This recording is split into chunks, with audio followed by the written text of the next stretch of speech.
What's going on, people? Welcome to United View and welcome to the live press conference reaction from Erik ten Hag. He has addressed the media ahead of the game against Leeds on Sunday and spoken about the next game as well, really, which is against Barcelona. We've got some injury updates as well, some stuff about Alejandro Garnacho. He had some stuff about the Super League in there as well. So let's get straight to it. Smash a like on the video, subscribe to the channel if you are new, and happy afternoon if you're at work, if you're with the kids, if you're cooking, if you're driving, if you're whatever. Big up to you. Big up to you.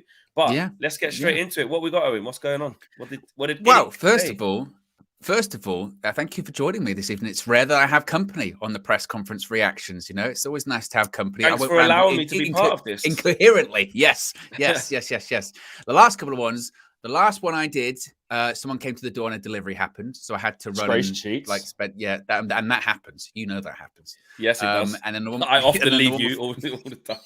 Yeah, and then the one before that, I was trying to play a clip from when KG was at Carrington, and it didn't work like the first two times that I did it. It wasn't great. It wasn't great. Yes, we'll move on though. We'll talk about the first question, which was from Simon Peach asking Erik ten Hag, are there any fresh knocks after Wednesday's game against Leeds? What's the latest when it comes to Antony Martial, and Scott McTominay? And Ten Hag said, "quote I don't expect that they'll be available, but we have some days. I don't expect it, and if I can oversee it until now, I don't see any new problems coming up." Barcelona, I think it's the same answer. I can't say for 100%, but I don't expect it. And that was the follow-up question is those three players, Antony Martial, Scott McTominay, are they going to be available for the game against Barcelona on Thursday at the Camp Nou? And the answer was that it's unlikely that all three will be available. So in particular, no disrespect to Scott McTominay, Flex, but in particular, Antony and Martial both out. I mean, you kind of expected maybe Martial to miss that one because whenever he's out, he tends to be out for 3-4 weeks, maybe even longer than that. But the Antony one, that makes things a bit interesting when it comes to obviously the game at the weekend, but also looking forward to the Europa League match too. Yeah, it's a tough one. I mean, obviously we're going to do the preview for the game, so we'll talk about it in a little bit more depth in that. But it's a miss, man. It's a miss because, you know, the balance that he gives is massive, actually. I mean, that was the first time we've been without him for a little while. And it's kind of like, it's typical as fans, isn't it? When we've got the player and they're playing week in, week out, we're looking at the things that they can do more of, which is a natural thing. I can do a bit more of that. Want him to be a bit more direct. Want him to do this one. You don't often talk about what they do, because you end up taking it for a bit for granted, really. And we saw against Leeds in that first game that nobody performed on the right hand side. Rashford struggled all first half and was pretty much anonymous in that first half, and everything came down the left hand side. Then in the second half, Rashford was on the left and Garnacho was on the right for the early stages. Didn't really do anything. Pellistri comes on. To be fair to Pellistri, won a couple of fouls and tried to, get into the game. In fact, for the goal that we score, he does well to kind of chase it down, put his body there and just keep give it going. To Dalot. Yeah. So I'm not disrespecting Pellistri because, also this is a chance for him, because there is no Antony. So it's a chance for when subs are made, or who knows, we could even get a shock. Might even start Pellistri. But it's a miss. It's a miss. And what we did see was actually, we say this and that about Antony. And what does he do? What doesn't he do? But actually, what does he offer us? And actually, the balance that he gives us on that side and the work rate. I always speak about it. And that's the key. There's a thing that he doesn't go below. And I'm not saying Rashford doesn't work hard, because he does. But on the right hand side, it just didn't work out for him. Because actually, even to Rashford's point, there's been times where he's had to go on the right hand side. I remember a couple of times this season, we were like, we normally say he can't even play on the right. And look, he did. He played well today. But, we can't really usually play up front. Oh, look, he did. So I think it's about not just polarizing it and looking at it in that one isolated game and saying it means they can't or it means they can. In that game against Leeds the other day, nobody performed well on the right-hand side. And Antony wasn't. No. What is interesting is that, and it goes to show, and we might have to wait until the second part comes out, the embargo thing. If it does come out, afterwards. I did see when they were chatting beforehand that there might not be an embargo part. Usually there is. But when it comes to injuries, and when it comes to the more, shall we say, salacious side of being a football manager, so injuries, drama, and all that kind of stuff, he will be very, very short with people. So usually before, and I think some of the journalists have got to figure this out about Ten Hag, before it used to be, you could say, what's the situation with the squad? Any injuries? And then the manager, whether it be Ollie, whether it be Ralph Rangnick, whether it be Jose Mourinho, would say, so-and-so's not available. He's got a calf problem. So-and-so's not available. He's under the weather. So-and-so, blah, blah, blah. And that's not the case under Erik ten Hag. They'll say, what's the injuries? Who is available? Antony, Martial, McTominay, are they still going to be not available for the weekend? He goes, doesn't look like it. And then so you don't know what the injury is. You don't know what the problem is. We know Martial's his hip because he was asked about Martial previously, but for the rest, but nobody really. It's like they don't really want to ask him as well. That nobody says is. Can you elaborate more on Antony? Is it a muscular problem or is it? Yeah. They don't really do but it. I love that. I love that. I love that. He will only answer, and that's the great thing about Ten Hag. He will answer what you ask him literally. So if you say, is Antony available for the weekend? You'll go, no. You have to ask him, is he going to be available? And what's wrong with him? Or what's the injury or whatever? Because then he'll answer it. Because he'll never not answer a question most of the time. But yeah, it's always funny because you would have thought at this point they would have sort of learned their lesson when it comes to all that kind of stuff. But I think he also, and this is why maybe it's been partially frustrating with Martial this season, is that he doesn't know when certain people are going to be back. So he doesn't want to give an answer, or he doesn't want to say in particularly what's actually wrong with him, because, he might think, well, it's no one's business. He's just not available for the weekend. They don't need to know that. And I love his press conferences because of it. I love it when he's short. He was very short about some other questions later on, which we'll get to. But keeping with the injury theme, the question next to Ten Hag was injuries. You've got some longer term ones now. Is that due to so many games this season? Could that now have a detrimental effect on United season in general? And Ten Hag said, which I think is quite interesting. He said, well, when it comes to someone like Christian Eriksen, that wasn't an impact from the season itself. That was just an injury that happened on the pitch. Obviously, it's a tough season when it comes to the World Cup. There's an overload on players. It's quite clear. The process is already going on long term with some of these players because of the World Cup. The load on the players is too much. And then the follow-up question was, is that because of that impact at the World Cup? Is it going to have an impact on United?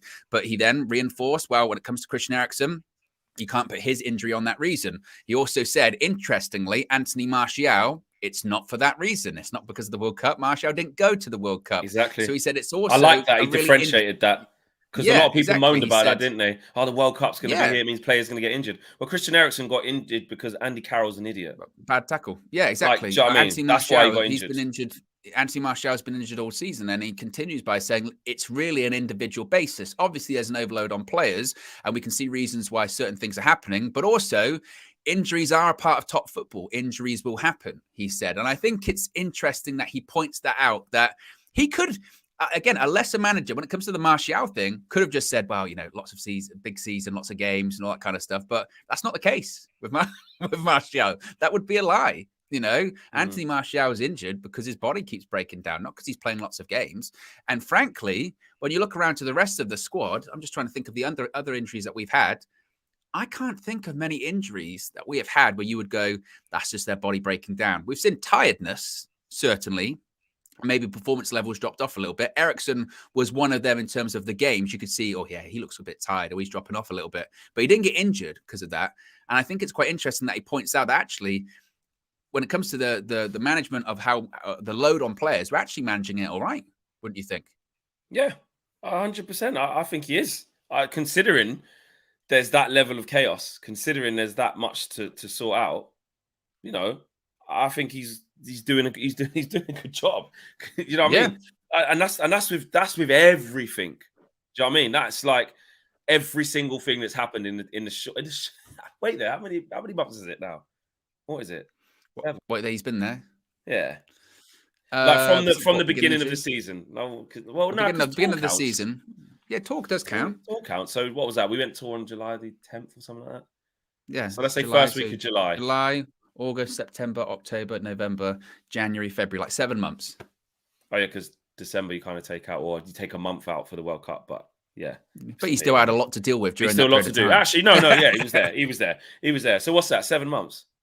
7 months. He's been there 7 months. Do you know what I mean? 7 months, and he's had so much to contend with, and every single thing he's had to deal with, he's just hit it out of the ballpark, mate. Seriously, like he couldn't have handled anything much better, and that's why I trust him with just finding solutions, and that touches into a little bit more of this game coming up. Excuse me, which is obviously for the preview, but I just feel like he just knows what to do. He doesn't panic. He doesn't get over emotional, but he's not emotionless. Like, I just think he's just got a good balance. And when you're with the media, especially our type of media that can twist what you say, or will try and stitch you up, or will look for the headline. A lot of people are talking about some of the things Pep Guardiola's been saying this afternoon, which are massive, by the way. What's he been saying? Oh mate, bloody hell, proper juicy stuff. We will go to the low division, no problem. We have been there before. We will call back Paul Dickoff, Mike Summerby, and make a good process. No problem. He says, I'm fully convinced that we will be innocent, and what will happen next. I'm delighted with the team. Oh, that's a boring one. It was another spicy one. So in this country, everyone is innocent until proven guilty. This didn't happen with Man City. And about people who want them out, he's saying something about they have set the precedent, what the Premier League clubs have done to us. So be careful. Be careful in the future. Many clubs can make suggestions, and there are a lot of clubs that can be accused, like we've been accused. And he also said, Pep Guardiola believes that the charges have been driven by other clubs. He also said, yeah, you should go to the chairmans, the CEOs, Daniel Levy, and ask them. Hates Daniel Levy. Name dropping Daniel Levy. Yeah, the thing is, when it comes to that, and it comes to, we promise this is a Ten Hag press conference reaction, not Pep. Yeah, I know, but still, it's it's the press. It's the press. To be honest, when it comes to that, like him saying it's driven by other clubs. Well, yeah, because if you cheat, call me crazy here, I think people are going to be a bit pissed off that you've cheated. He's saying they haven't cheated. He said, I want to stay here even more now. I trust my people. I've sometimes wondered, but I've never been more certain about staying. He said, no, I don't want to move, not because the people say they lied to you, Pep. They didn't lie to me. Look what happened with UEFA. We did not do anything wrong. Now is the same case. Why That's should I not true, though, Pep. People? That's not true. That was statute of limitations. Whoa, that was statute of limitations. You got off on a technicality on that one. That is BS. Don't sit there in front of the media and say, oh, look, UEFA, we did nothing wrong. Yes, you did, but they couldn't do it. They couldn't do anything because the time had passed. Come on. Pep, lying. I'm fully convinced that we will be innocent, and then what will happen next? Yeah, mate, because it's Man City, mate. They're going to get away with it. They're going to get away with it. They get a little slap on the wrist or something. Have you seen? Yeah, they've drafted in the big man, the big man. They've drafted. They got a football team worth of lawyers. Yes, like, man, no joke. They do the Sky Sports thing before when they start. You know, where they go play it in goal. They literally they can do all that kind of thing. Yes, bro. They're getting off of it. They do the turn around, walk up into the thing. Mate, they're getting off of it. Nothing ain't happening. He ain't going to go that strong in the press conference being like, I've got absolutely nothing. He said, my people have got, what does he say? There's one bit where he says about, innocent to 2-3 months. There's a bit where he basically says that they've got so much papers that they can prove they haven't done anything wrong, is what he said. There you go. No, I don't want to move. Oh, no, not that bit. I want to stay even more. Then the feature is this lunchtime. What did he say? He said something about basically there's loads of documents that they can show and that they can show me and prove that we basically didn't do anything in court. That's it. I would say they are more confident. The people at the City, whoever they're more confident than the UEFA ban because they have a lot of information, a lot of papers that they can show. So he's confident. They're getting off, mate. Anyone can get papers. Anyone can get papers. Yeah, exactly. Yeah. Exactly. Well, anyway, we'll move it back to Erik ten Hag. And the next question was about Jadon Sancho and Marcus Rashford. Their form, of course, Sancho coming back, Rashford in the form of his life.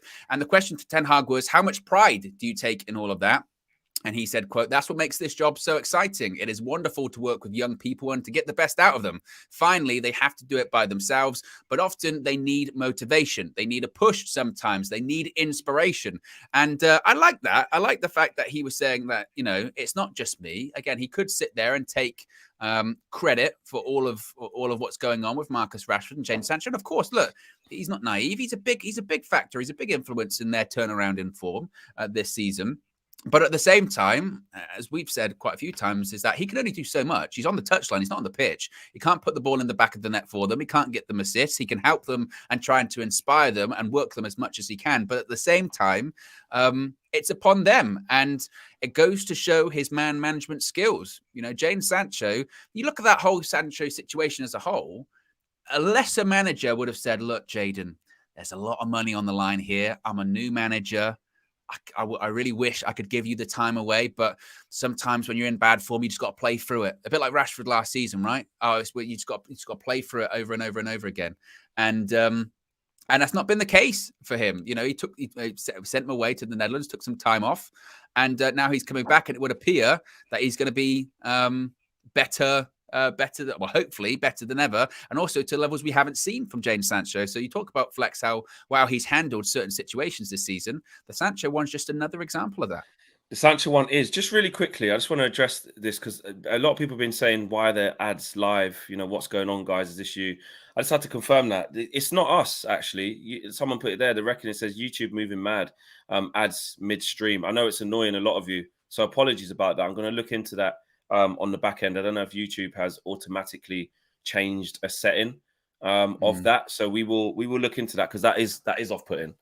Fair enough if you're watching a video back in hindsight, but whilst you're live, it's been happening for over a week, says Luxhill. Apologies. Did not know that. So that is not us. That is not us. We will look into that and fix it for you guys because that must be hella annoying.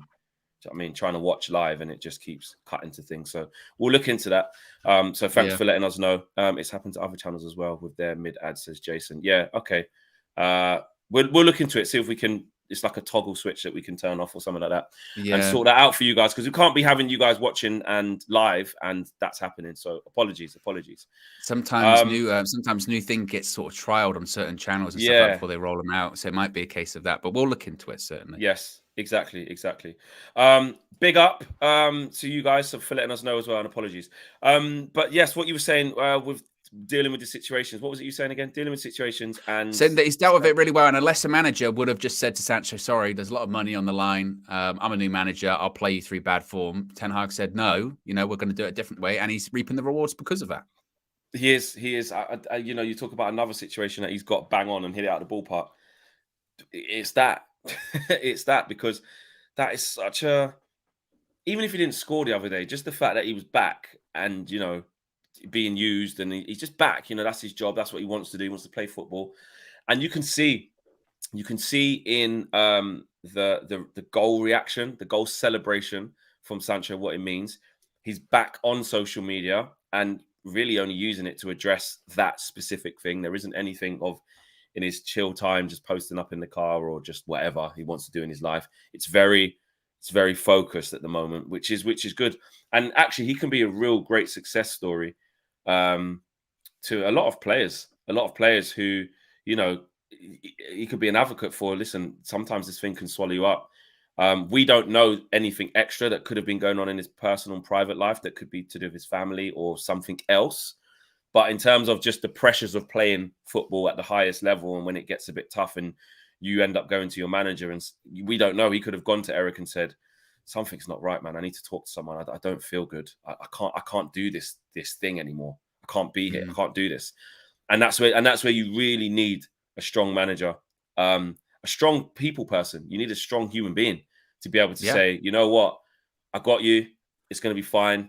I'll cover you basically in the media and this. I'll sort it right. But at the same time, I'm also going to lace things in place for you to help you with your profession as well. One thing is about, they haven't disclosed whether he's talking to other people for other issues, but in terms of the football plan, he's laid it out for him, didn't he? He stripped it down, sent him to, like you said, the amateur club in Holland by himself, working, no more social media, comes back to Carrington, individual program, gets the green tick on that, train with the squad, gets the green tick on that, get on the bench, get the green tick on that, make an appearance. And now it should be up to, he scored a goal. Now it's up to, right, you're going to start a match again for the first time since probably October. So yeah, man, I'm really pleased with the way Ten Hag's done it. And it's so good to see Jadon smiling and see the reception and see that he's thankful, Yeah, certainly. A couple of super chats as well. V33 says, Owen, you should attend Pep's next press conference and ask him.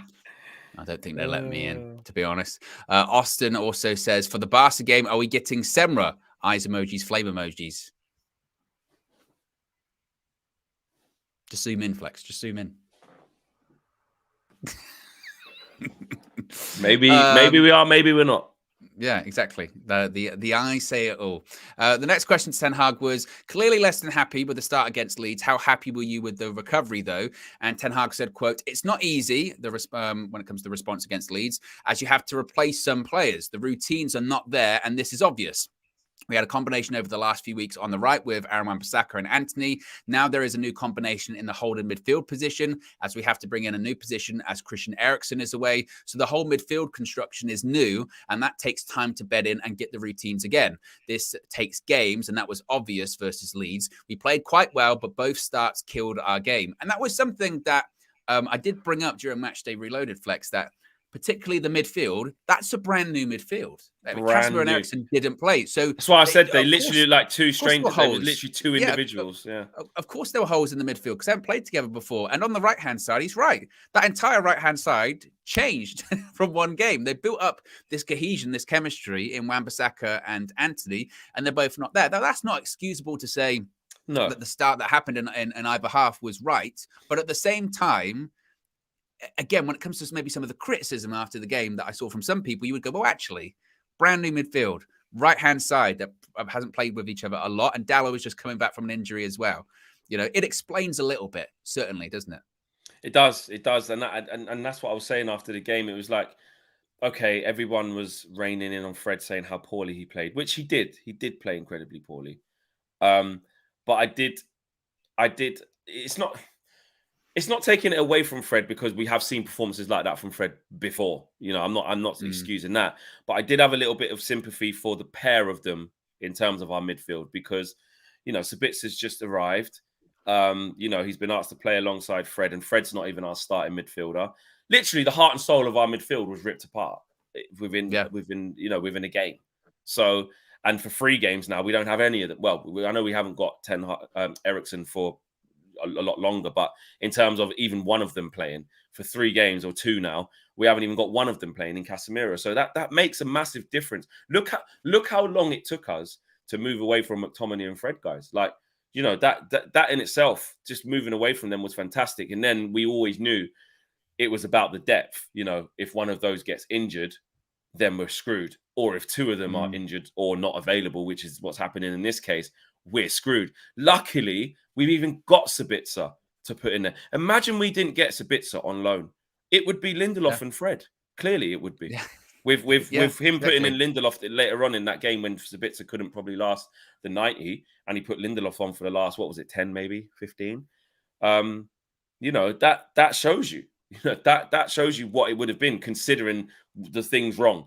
Or he might have put Leacher in there, but he's doing so well at left centre back. It's just unbelievable. So I don't know, man. I do feel it, and you know, going forward, if you're saying you've got to go, I know Barcelona, Casemiro will be back winning, thank God. Yes, that's something actually. To be fair, but you know, and Sabitzer needs just more games. He just needs to play. So in essence, it's kind of a good thing. Like he can just just get in there. You know, it's like Wout Weghorst. We had to just chuck him into the deep end as well. We'll talk a little bit about that in another show. But you either sink or swim, don't you? Do you know what I mean? Yeah, absolutely. And actually, it's and Sabitzer looked okay. You know, Sabitzer didn't look rubbish.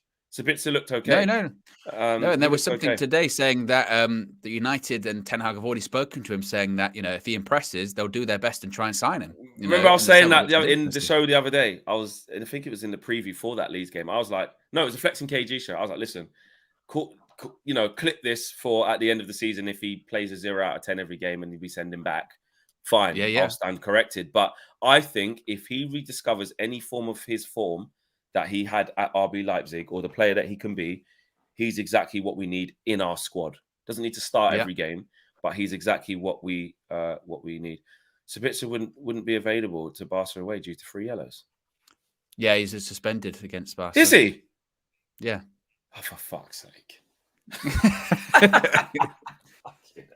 What? Oh, because at Bayern, he'd probably get too many yellow cards. Oh, for God's sake. But at the same time, it's going to be Casemiro and Fred against Barca. It's not the end. Yeah, which is actually quite solid. That's, as long as Casemiro's back. Imagine our luck then if flipping Casemiro couldn't play against Thing, and then Sabitzer was suspended. Oh, my God. Anyway, let's not talk about that. Yes. The next question was about Alejandro Garnacho, and there was a bit. This was quite a lot on Garnacho here. So the first question was Yes. Garnacho's development has been a bit unexpected. How has he played? Do you think since the World Cup? And Ten Hag said, "I think he's doing well. He has an impact on our game. I think he is a threat. Also, yesterday he had good actions. He was lively, created chances, but had to score. And finally, it's about that. You have to have that effect." As a striker, you have to be at least on the scoring list, the assist list, key action list to have the right impact. And of course, we expect him also to do the other stuff, but the base stuff is also important. At Manchester United, we expect you to have an impact, to influence, to score, to influence the result, to positively influence the game by scoring goals and having an assist, which again, I think was fine to say, saying that basically against Leeds, he didn't play badly, despite what people will say, on social media. And he's a kid, he's 18. He was lively. He was a threat. He got in the right positions. But ultimately, when you're a forward player, you're judged by goals and assists and positive contributions to the team. And he didn't do that. And again, he knows that. But the next question, Flex, was the key thing here, I think, is that there had been this sort of speculation that he maybe, I don't know, his attitude, or he looked frustrated. So he was asked, Ten Hag, when he came off, he seemed frustrated. Did you notice that? And Ten Hag said, nope. Love it. One word. Love it. Nope. Shut them down, and then, Eric. Shut them down. And then it continued by saying, well, he seemed frustrated against Palace as well. Does he have to calm down?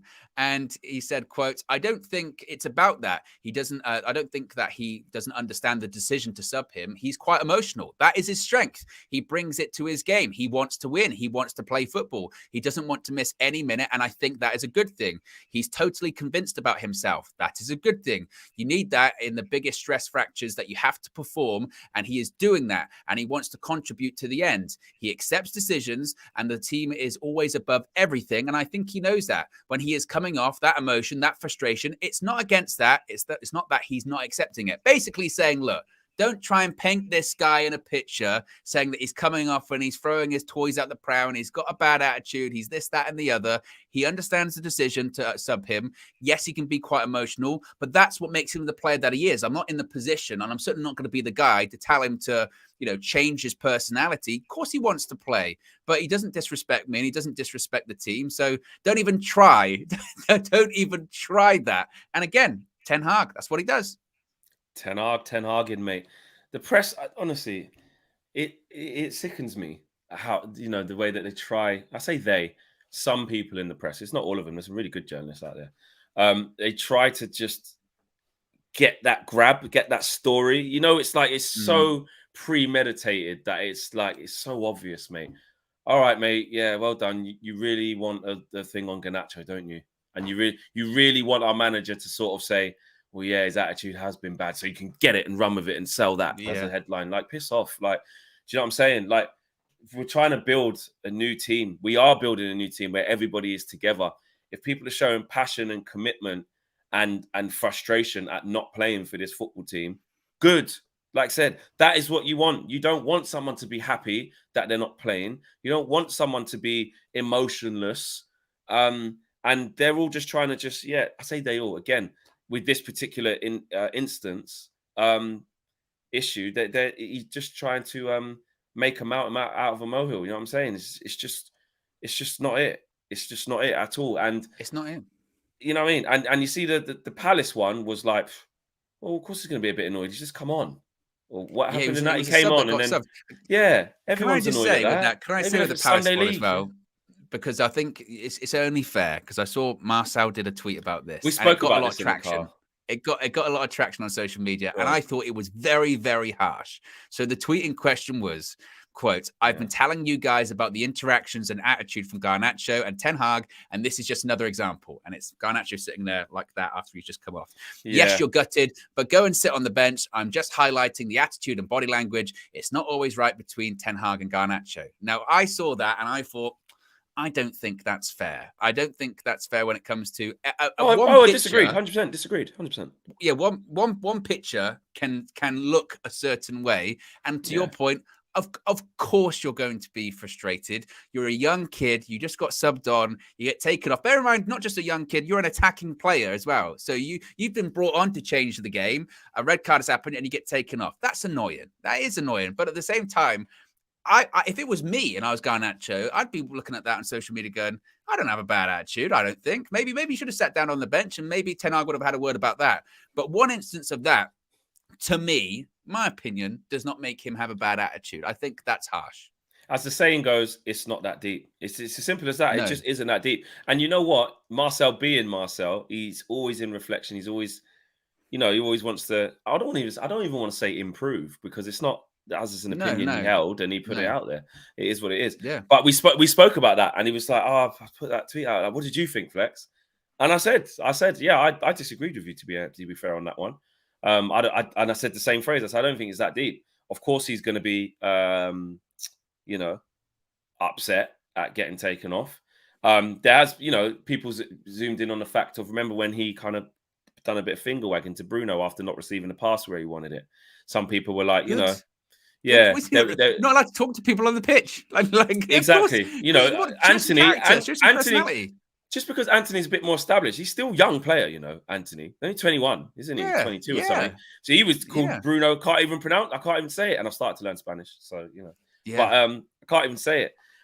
So it's one of them things where on the football pitch and in the heat of the moment, you're playing adult football now. You're not playing in the reserves. This is men's football. So when you're playing adult football, you have to be expressionate. You have to be part of the group. You can't be a pushover. But at the same time, obviously there is a balance to the senior pros. I do, I do agree. Like the big man, like when you're in the canteen and there's etiquette you should follow. I definitely agree with that. People might think that's old school, but I'm not saying he should just be cleaning their boots. I'm not saying that. But what I'm saying is that there is a hierarchical thing that, don't be grabbing the Beats pill and saying I'm putting the tunes on in here. Like I have no idea relax yourself. So, what Beats pill? What is it? It's like Speaker? Speaker? Yeah. Okay, gotcha. But the point is, you can't just skip over that. You don't know what a Beats pill is. I believe it's a speaker. It is, yeah. It is. Okay. But back to what we were saying, I think it's exactly. I think it's not a big deal. And to your point, and I think this is a really good point. Wait, I'm just going to get my Beats pill actually and show you it. Sorry, Carol. Okay, I'll continue on. But when you're an 18-year-old player at Manchester United, playing at the biggest club in the world, playing in front of a huge attendance every single week, you've got to have a bit of character about you. You've got to have a bit of a personality. Pushovers, most of the time, aren't going to get that far. Oh, is that a pill? Yeah, Beats pill. You ever seen that? I thought it was something different. It's like a little pill shaped, Yeah, I remember one which there was like I don't even know what it was, but it looked like a mouth. Yeah, that's the same thing. That's an old one. Yeah, a Bluetooth speaker, mate. You know what a Bluetooth speaker is, don't you? Yeah. I thought a Beats pill was there was this like weird like sort of character, and its mouth was a speaker. Am I thinking of something different? I don't know. Maybe is that like a kid's toy or something? I don't know. No, but I think it was like a Beats thing. Form of Bluetooth. Yeah, maybe it's another form of. This is an old one as well. It's about 5 years old. But yeah, Beats pill. There you go. Yeah. You learn something new every day. Yeah, that was the advert. Josh is saying that was the advert. With the so that was the real thing you could buy. Owen, man, you're honestly. And this just shows how much of a geek I am. It shows how much of a geek I am. I'd have preferred to buy that. I'd say that looks like a good toy. I don't care about the speaker. Can we collect that? Keep it in the box. Sell it on later. Resale value. And actually, someone said it there. This ain't even the best like Bluetooth speaker. I bought my mum one, like a big JBL one, really loud, wicked one. Beats pills like just if you're going by the beach, it's just quickly easy to take. In the changing room, you need like a proper. The thing is, it's very, very likely that I was in changing rooms with them in, but I just was nowhere near the speaker. Nowhere near. Yeah, you'd be like, what's this doing in here? What's that? What's this? I just came in and went, well, it's not my kind of music. I'm not going anywhere near it. I'm not in that conversation. I wasn't in that conversation. Owen putting on his gloves. Got his headphones in. Yeah. I was there putting tape on my wrist, whatever, headphones in. What was you listening to? I don't AC/DC? know. A bit of that, Sometimes Sometimes, you could find those playlists, but you didn't actually know that was what was on it. You would just have that and then just, skip through it. That's what I do. Like, I'm sorry, Miss Jackson and that, but you're doing the gloves. You didn't know it was going to be on there. I wouldn't. No, I didn't. I wasn't really Outcast. That doesn't get me motivated. How is a song with "sorry" in meant to get you motivated for a football match? You want to go out there, you're going to war, man. I'm sorry, Miss Jackson. That's not. Come on. No, it's not. Shaggy, it wasn't me. It wasn't me. Let the goals in. It wasn't me. That was I did a lot of deflection of the blame. That's not what I've all come out for. Can't tell me what to do. Yeah, or was you listening to? Owen listened to wrestling theme songs. You laugh. Yeah, very motivating. Time to play the game. Time to play the game. Dun, dun, That's a good. That'll get you going. Yeah. They do it at Arsenal. Have you noticed that? The person who is the Arsenal PE, they're clearly a big wrestling fan, because even it's not just wrestling themes, it's themes that are on topic at the time and really sort of obscure ones. Maybe he's listening to Booker T. That wouldn't even get me off topic. We're Goldberg theme. Absolutely. That'll get you fired up. Coming out of the dressing room. Headbutt the door. Fireworks.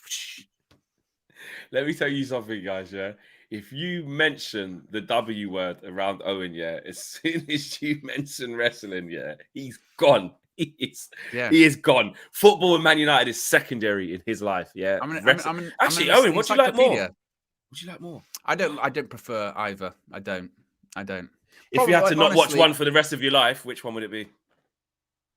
I'd probably stop watching wrestling for the rest of my life if I had to pick one. Oh, okay, fair enough.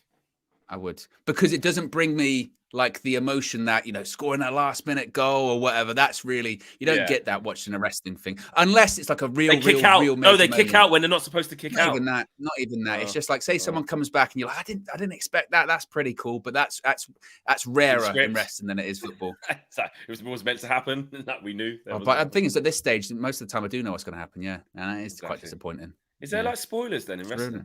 Is there spoilers? There's a lot of them. Oh my goodness, mate! That's a whole other underworld you don't even know about. Okay, right. Let's leave it there, because we're doing that real thing where we are not. The title says Antony and Martial miss BARCA, and we are talking about are there spoilers in wrestling? Wait a minute. Someone's just broke this news to me. Someone said WWE is fake, Owen.